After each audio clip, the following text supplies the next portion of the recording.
Hello. Hello. Welcome to the news. This week, we have news about aircraft, some sceneries, and some plugins. Don't go anywhere. Now, I am once again joined by your man who came back after he disappeared for a while. It's GibboIreland. Gibbo, how are you? Hey Murph, how you doing? Did you miss me? I did. In fairness, now I did, yeah. I didn't know kind of what sort of crack I was having without you. And now that you're back, yes, I've decided I missed you. Thank you. I believe you. Well, listen, it's great to see you back. And I suppose for taking a bit of a breather for 2 weeks, just to see exactly how much stuff has been going on in the flight sim world, I'd say it's been a little bit like, whoa, like there's no end to it. So we're going to try and pick through it and go through a few details here tonight. So starting off, very first on our list, we have a new airport release from Orbex. What's the story here? This is KYRW, Kilo Charlie Romeo Whiskey, Murph, which is Yeager Airport in West Virginia. Now, this was named in 1985 in memory of General Chuck Yeager, who was the first pilot to break the sound barrier in the Bell X-1. Yeager today serves some domestic destinations with routes operated by American, Delta, Spirit, and United. Here we have it from Orbex, and what's unique about this is that it sits on top of a mountain with the ravine immediately after both ends of the 6,000 odd foot runway. Nice. Which makes for some nice nerve-wracking approaches, that's for sure. Orbex, as usual, put a lot of care into this particular scenery with beautiful modeling, texturing, custom jetways, static aircraft, and even a detailed terminal interior. So, and this scenery as well is the home of McLaughlin Air National Guard Base. So as such, you might see it here in a moment in the video, you'll see some C-130 Herculeses as well perked in this scenery. So it's available right now from Orbex, and it's priced at $17. Nice, because Orbex have been a little bit quiet as of late, and it's good to see them with a return of the US scenery. And I love the fact that they have some Hercules parked up on the ramp as well. So so that's Kilo Charlie Romeo Whiskey. It looks absolutely fantastic. Yeah. Excellent stuff. So moving on, the other part of the world, and this video is, of course, from our great friends over at AviationLads. A great bunch of lads. And, they've made another cracker of a video. Do be sure to check out their channel, and we'll link that below. But, Gibbo, it's some New Zealand scenery. What's the story? Yeah, beautiful again for totally different reasons. This is Wellington International Airport in New Zealand, Murph, which is November Zulu Whiskey November. And this comes to us from Flightbeam Studios, who we know, of course, from Auckland, we know from Washington, and we know from Denver.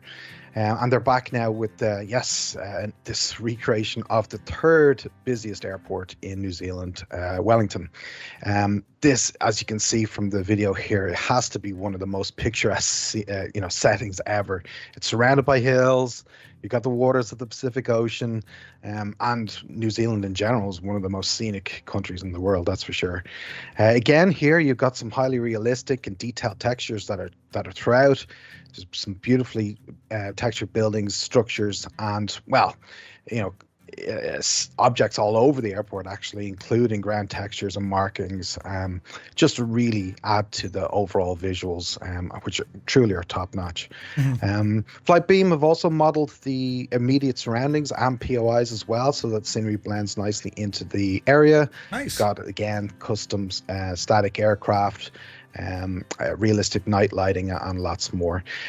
Now, they will include some other cool features as well, such as the VDGS, which we're starting to see more and more appear in some sceneries as well. This will be added post the release, and also possibly the chance to enable custom static aircraft in certain gates as well. So yeah, there's some interesting kind of advanced techniques and optimization techniques that are also built into this to really keep the FPS under control too. And this is available on Flightbeam's website, which is flightbeam.net, and it's priced at $20. It looks incredible, almost as nice as Leitrim, but no, it looks absolutely cracker. And with the visual guidance docking system, or the visual docking guidance system, whatever way you want, it is getting a lot kind of awesome, or more awesome, because they're very tailored to the airliner stuff. So that's it looks absolutely incredible, doesn't it? We're off to Wellington for some beef, Wellington. But anyway, look at this thing. I have to talk now. This, of course, is it's called the Learfan. the 2100, and it's currently in development by Lionheart Creations. It is an interesting project. We spoke about this a little while ago, and they've actually come back with an update. So it's a turboprop business aircraft. It never managed to get into production. This thing just didn't happen at all. It was just like, hey, wouldn't this look awesome? So I think it was based on like a prototype. Anyway, it was initially unveiled even in early March, and we also got the first images of the interior and also the exterior. Lionheart Creations, they've done fantastic work with that BU-131 and also the Trinidad TB-21, I think it is. That was very, very good as well. So this seems to be doing fairly well, and well, you can see from the pictures here, it's getting much, much closer to release. It's a very unique and mad looking airplane because it has all the hallmarks of the business jet, yet it's powered by a turboprop, and it even has one thing even more strange, which is the V-tail setup. So it's a very unique looking airplane. Why it never got into production, who knows, but it does look very, very good. It also seems to be getting a very good trimmed interior, not just the kind of shiny, it has a couch and a table and whatever else. Seems to be a lot of work going into that as well. So we don't know anything out or anything in terms of like release dates or what the price is going to be, but it is definitely working in progress. So I don't know, Gibbo, is this something you're going to fly just because it's so weird and wonderful? It's very interesting, isn't it? Totally different from anything else. I love Lionheart's latest update here. It was something like you'd give out, Murph. They said, we're doing a touch up here, a fix there, we're adjusting this, we're adjusting that, we're adding this, we're redoing that thing. That was literally their update. So it was something you'd write. So yeah, it's an interesting one for sure. I should be on developer teams. We need an update, Murph. We're making great progress. We did the thing with the What's-It, and the other thing kind of came along. Then we hit a thing. We won't get into that, but the other yoke, it's fantastic. Do you know what I mean? So, we do well. But anyway, moving on. This is interesting, Gibbo, because a lot of people are asking questions when it comes to kind of like a career mode or a reason to fly or something else, and we have some options there already. I think we can both kind of say Sky Park is probably our favorite. Air Hauler 2, I mean, that's pretty good from Just Flight as well. This is something different because it's a brand new release of kind of like an early developed program doing a thing. What is this? We haven't seen this yet. Yeah, this one kind of passed me by, I gotta say, Murph. It's like, a movie that everybody's talking about and you don't get to watch it, it passes you by. This is definitely an add-on that I have not yet tried myself. It's from Sinbit World, and it's a Pilot's Life Chapter 2. Now, Chapter 1 of A Pilot's Life, and indeed this one too, as well, is a, as you say, career simulation tool that allows you to operate in a competitive job market to earn loads of things, really: cash, hours, experience, and more. And Chapter 2, which is version 2, I guess, comes with a ton of improvements and new features. In this chapter, they say that there will be a new career mode that will allow you to search over 575 airlines based on 280,000 real-world schedules. This will allow simmers to take part in this new career system, which will be based on pilot training and ratings and rankings. So if you want to fly a certain aircraft, you will need to ensure that you have the right license for the job. It allows you to keep track of progress as well. There's all new flight monitoring logic that will improve your scoring, give you recommendations, give you flight reports, to help you improve your flying skills. And now they're currently with Chapter 2 in the final stages of development, and this will soon be available. Like the current version, though, of Pilot's Life, we'll be able to enjoy this cross-platform, so it will work on P3D, X-Plane, MSFS, to allow people to track their virtual careers. The last piece of news is that anybody who does own the current V1 of A Pilot's Life will be able to embark on Chapter 2 at a reduced price. So yeah, and that reduced price, by the way, is... Actually, sorry, what you can also do is if you don't have it, you can pick up Chapter 1 right now for a reduced price of €9 as well, which is pretty good. Okay. So yeah, interesting. I don't know, like, I don't know, is it a lot of hard work? Is it kind of like saying, okay, you got to fly this plane, you got to fly this route. Like, it seems to be kind of full on. It's essentially creating a virtual airline technically, without the need of having to be part of a bigger group. It's very much for the solo pilot, right? Which is, I kind of like that, because you're in kind of more control of what's happening. You got to progress your own career. You got to progress various licenses, or get your check rides in different aircraft. So yeah, like, I definitely want to have a look at this when it's released, just to see kind of what the crack is, because it's very interesting, and I love the idea of like a career mode, right? A game mode to have, because I mean, you still have fun in the sim, right? I mean, you can still want to hop in and say, hey, I have a pilot on this thing. Like FS Economy, that thing took off back in the day. It's huge, and as did all the other ones. And even with the likes of, say, Sky Park and with Air Holier, they're all kind of in and around the same idea. It'll be interesting to see what Parallel 42 have to announce when they bring more news about their career mode, if you like. But this definitely looks interesting, and one that very much did kind of slip under the radar there, But no, looking forward to it. So news here of the Geeknas. We love the Geeknas. Well, do we? Well, we're kind of going Geekna mad. Yeah, we do. Yeah, we do. Yeah, sure. Especially with the nose. But we have some news, of course. There's this week in particular, after Sim Update 9, there's a number of developers, and they're starting to kind of, jostle for position. We're starting here with the Just Flight BAE 146. Interesting story behind this, because, well, we've been following the development updates way back when. Just Flight's intention is to release it before the end of April.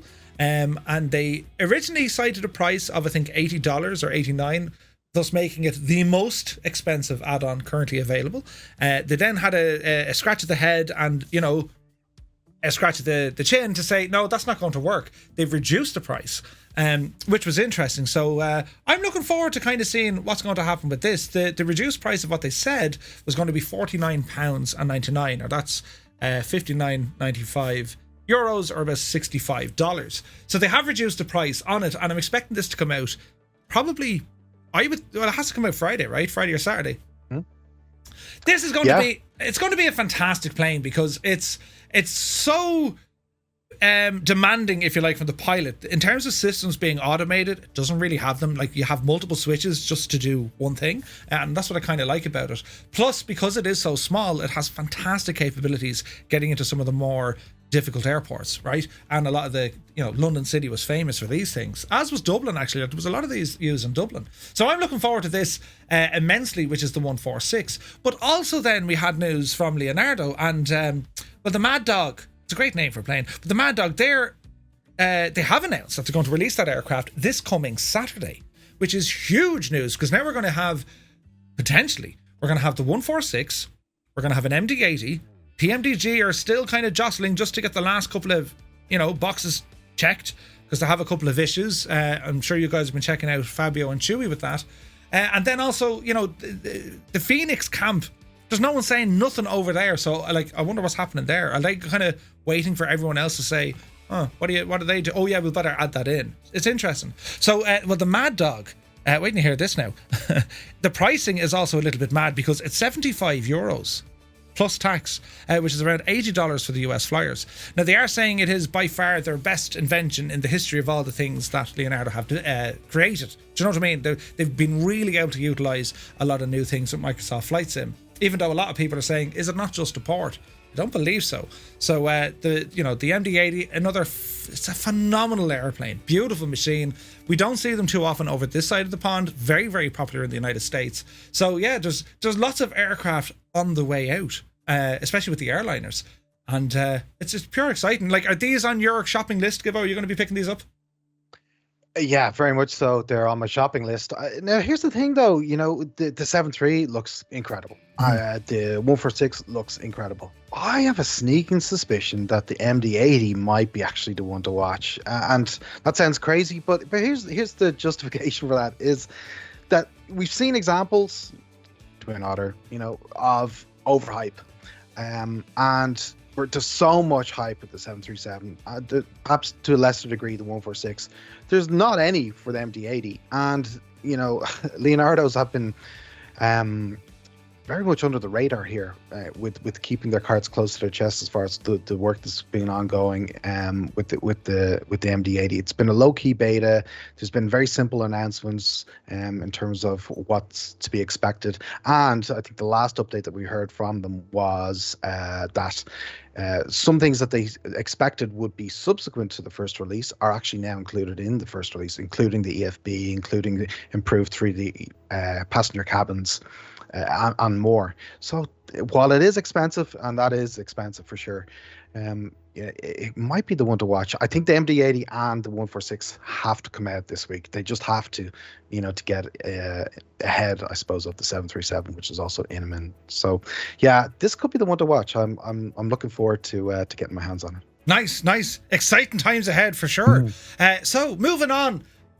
News of this thing. Now, the images that we're watching, this is based from the freeware, but we do have news. Well, Gibbo has news. Gibbo, what's happening here? This, of course, we're looking at is the Antonov, the AN225. What's the story? Yeah, I'm trying to find my notes after you move things around there. Oh, yes. Okay. So, yes, what we have really is what you see on screen. Which is obviously from Microsoft themselves in terms of what they are doing with the Antonov AN225, which is that they've moved it from planned to they've moved it from under investigation to planned. So it's a small little change that we've noticed on a recent dev update, but this would be something that would fall into the Local Legends series as well. Now, in the Local Legends series, we've seen, of course, the Junkers JU 52, the Fokker F7, the Dornier Doge Wall, and I think, Murph, you have info that's hot off the press from the latest dev update as to what's coming next. This could potentially fall thereafter. And I think, as we reported on a previous news show, that this is pretty much ready. Some of the last kind of bits and pieces that needed to be tied up were between Microsoft and Antonov themselves from a licensing perspective, etc. So I don't believe, I'm speculating here, but I don't believe there's too much development work needed to actually get this out the door. So in the meantime, as you say, Murph, there is this freeware version that's available, which is a conversion of the old FSX model. It looks okay from a distance. That's pretty much about it. But yeah, this will be one that hopefully will come soon. So Murph, you've got some other update on the Local Legends, I believe. That's the one just from they released tonight. Yeah, it's another Marchetti, an Italian-based aircraft this time. I've no pictures to show because it literally only they said at the end of the stream, right? Yeah. But yeah, no, they're releasing another aircraft. It looks absolutely incredible, and the developer behind it, who they got in contact with, made fantastic stuff back in the world of FSX. So it's like a 1930s airplane. It was built by Marchetti, and it's when I have more info, I'll share the info. There's a fella. Savola Marchetti S55. It's very interesting how it looks. Weird, I dare say. It's like a catamaran with a prop on top, but accurate description. Good man, Gibbo. Yeah. Now, as I dig myself out of that hole, I'll continue. Oh wait, no, it's still you. Hang on. Here's something else for you, Gibbo. What's this? Me again. Okay, yeah, this Embraer 190/195 series brought to us by Virtual Call. This is available now from the InSim marketplace, and yeah, this was a surprise release from Virtual Call. That is obviously a popular regional airliner known for its high efficiency and comfort, and it's really most commonly known on shorter, low-demand routes. Now, the Embraer 190/195 is effectively a longer stretch version of the 170/175 models. Features larger wings, larger horizontal stabilizers, and a new engine. Now, here's the thing. So I'll try to be nice here. So Virtual Call releases before have been very much aimed at the beginner market for Microsoft Flight Sim. Some loose features kind of mashed together. We've seen the A320 FMS, for example.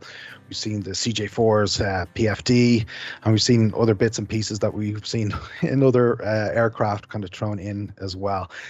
It's pretty much the same deal with this one, So if you like that, then you know what to expect.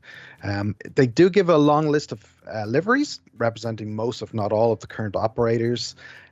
But yeah, there is a market for this, I guess. There's some casual simmers that might enjoy, to fly the model of a particular airplane for a quick flight, from A to B, without much kind of care for operational realism. So if that's your cup of tea, then this is available, as I say, in the in-sim marketplace right now, and it's priced at $16.50. Well, the good thing is the price point, right? The bad thing is, I mean, look at this thing is Captain Sim with a cockpit. I mean, it's that's where it's at, right? And let no one say it's not. It's a fantastic exterior model. It's beautiful, but there is weirdness because textures seem to be doubling up.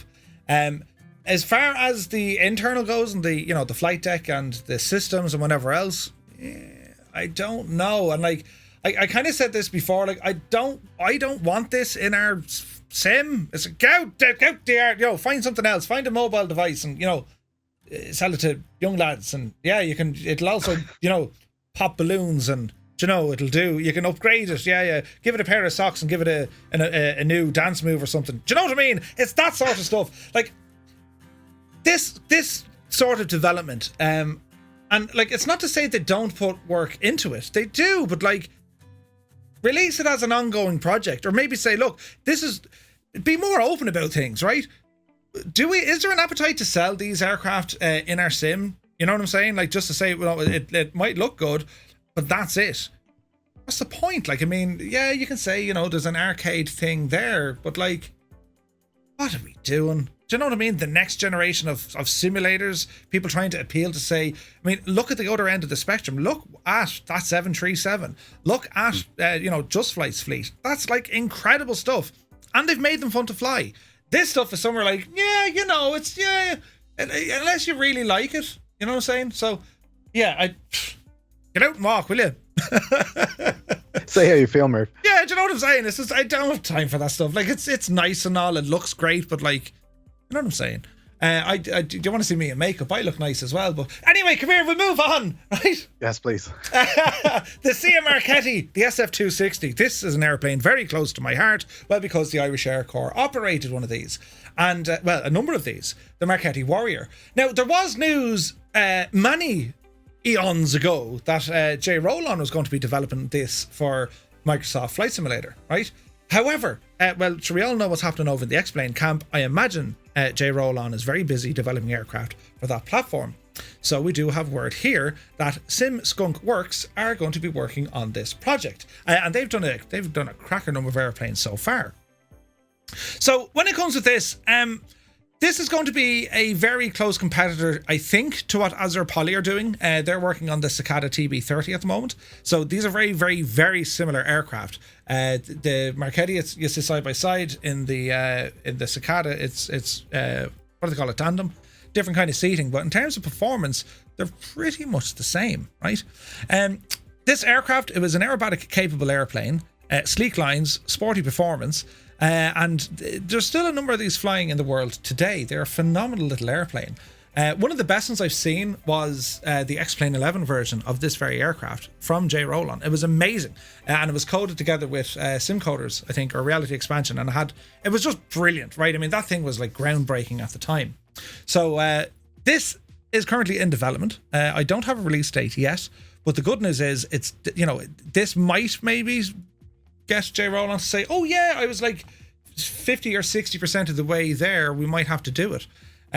With Sim Skunk Works, they've done, as I said, some cracking aircraft already in the sim, so it'll be interesting to see what they do with this. This would be their first propeller plane, I think. I could be wrong. Maybe I'm wrong. I probably am. But it does look nice. These are real world images, of course, but anyone who likes they're a mix between a general aviation, military trainer, and also an aerobatic trainer as well. They're very, very nice. These are comparable to maybe like the Grob or, the T6, and they're all that kind of range of training aircraft. So yeah, no, really excited and looking forward to that. And again, it's close to my heart because the Irish Air Corps used them, and it's just like, I remember them. I got to flip one of them.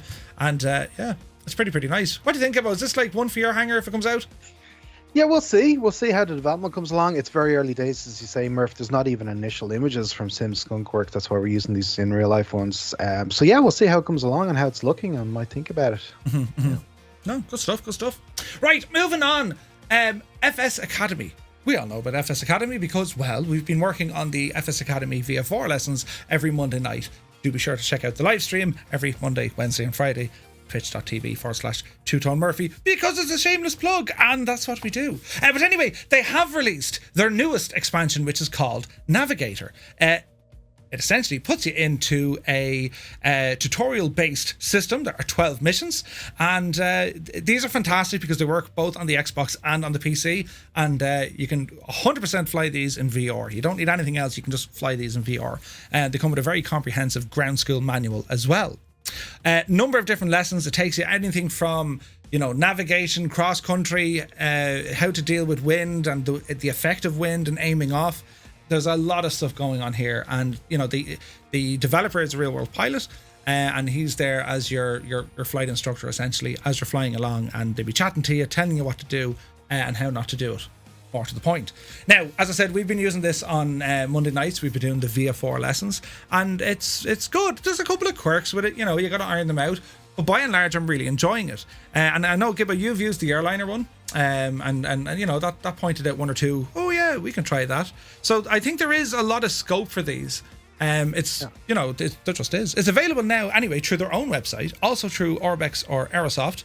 And I had a price here a second ago. 1 second now. We need to press on the little button. €25. €25. It's actually, on Orbex I think it's like 20 or US dollars 21, and then it's about £18, give or take. And it's also available in the marketplace as well. So yeah, it's a lot of fun. Yeah.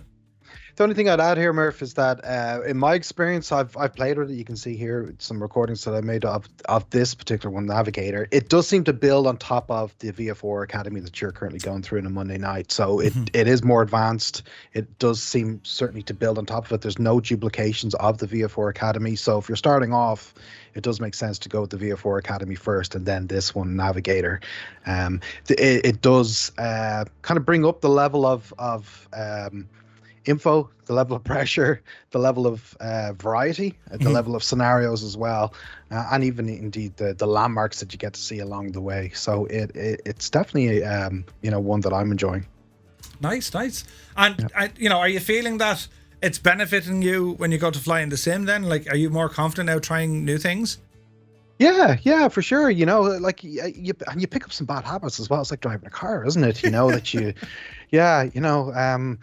but as I say, the scenarios that they give you do throw you off. It's not something that you would typically experience, in some scenarios, at least in normal flight or normal conditions. So, or it's kind of out of your comfort zone in some instances as well. So I like that. So it definitely just tests you and challenge you, even for those of us that would feel that we're experienced in the sim. It's worth a look. Nice. Cool. Can't wait to check it out a little bit more. So moving on. I pressed the right button this time. I did. Gibbo, this looks like a barbecue, but it's not. It's actually an afterburner. What is the story here? Yeah, Murph, I have no info. This one. This is a single image from India Fox Deco on their next release. What do you think it is, Murph? Well, looking at how close the engines are together, it looks British built. Yeah, well, the first image was from them. The rest of these images are from me. So I'm putting one and one together here. This looks to me like a tornado. What do you think? Oh, it does. Yeah, it is. So look at the tail. It is. I've got a couple more images of a tornado now to follow, just to help make your mind up. But yeah, that's from India Fox Deco. Just the sneak peek teaser as to what they're planning to work on next. I firmly believe it's a tornado. So they said that this is a new project that we've been cooking in the backyard. So yeah, one to come in the future. You don't think it's actually a bespoke made barbecue to look like a jet engine, and you know what I'm saying? They're just messing with us. Yeah. Maybe. Because we did have word, and I don't know how far they are along in the process, but Just Flight have a tornado in their fleet, and that is something that they wanted to bring over to Microsoft Flight Sim as well as the Vulcan. So they have a huge roundup of other aircraft they want to release. I would love to see a tornado. If it's going to come from India Fox Deco, I'd love to see that as well, because I'm a huge fan of their aircraft. I think they really did a great job early on with the MB339. It was an absolute cracker. Something like a tornado, I mean, that's an iconic plane. I mean, over this neck of the woods, I remember these, every air show, if you had a tornado, clearly you'd hear it before you see it. But I'll never forget the roars of these things. And an interesting factoid, there's a documentary on YouTube, and Ewan McGregor does it, but Ewan McGregor's brother actually flew one of these in real life. He was a tornado pilot. Oh, it's the RAF, wasn't he? RAF, yeah. So fantastic stuff. I would love to see a tornado in this. Do you know what I'm saying? Wouldn't it be just class to have that? And India Fox Echo, you know, they might be toying with the ideas. Let's see what sort of feedback they get. But yeah, I mean, yes, I'll be totally embarrassed if it's not a tornado now. Well, if it's literally, don't be worried. If it's a new barbecue they're going to be selling, I'll probably buy it as well. And you know what I'm saying? Like, you cook with heat, not with flame. But sure, listen, we'll move on. So anyway, what was the last bit? There it is. That was it? We covered the MD-80, didn't we? Yeah, I didn't play this earlier on because, well, I'm in Egypt. But the MD-80 will show some of the screen work here, and we do have to give a huge shout out to AvGeek MSR for the use of this video. And this thing, as I said, is going to release on Saturday. It's priced in and around the $80. And well, as you can see from it, it looks phenomenal. It really does. I mean, the exterior and the interior, it looks like a beautiful aircraft altogether. So yeah, this is definitely something. You can see the weathering even here, can't you? Like you like a dirty bird, don't you, Murph? Like you know, you don't like it clean. Yeah, thanks, Gibbo. Yeah. Jesus, I'm not editing now. That's it. We said we'd do it in one take. You do. No, you like to see it weathered. That's what I'm saying. I do, Gibbo. Yeah, I do. I enjoy a weathered board. Yeah, a weathered board. Didn't like it. Yeah. Well said, Matt. Well done. Well, on that bombshell, we leave it there. So, and well, huge thanks everyone for watching this video. It's been a while where I'm a little bit rusty. Gibbo, you were flawless considering you were away for 2 weeks. I put my foot in it, but it's grand, right? I'll go off now and spend the week in getting better at the things I'm supposed to do. So don't forget, you will catch us on our live stream every Monday, Wednesday and Friday at 1900 Zulu time over on twitch.tv/2Tone Murphy. And until then, have a great week and we'll see you soon. Take care.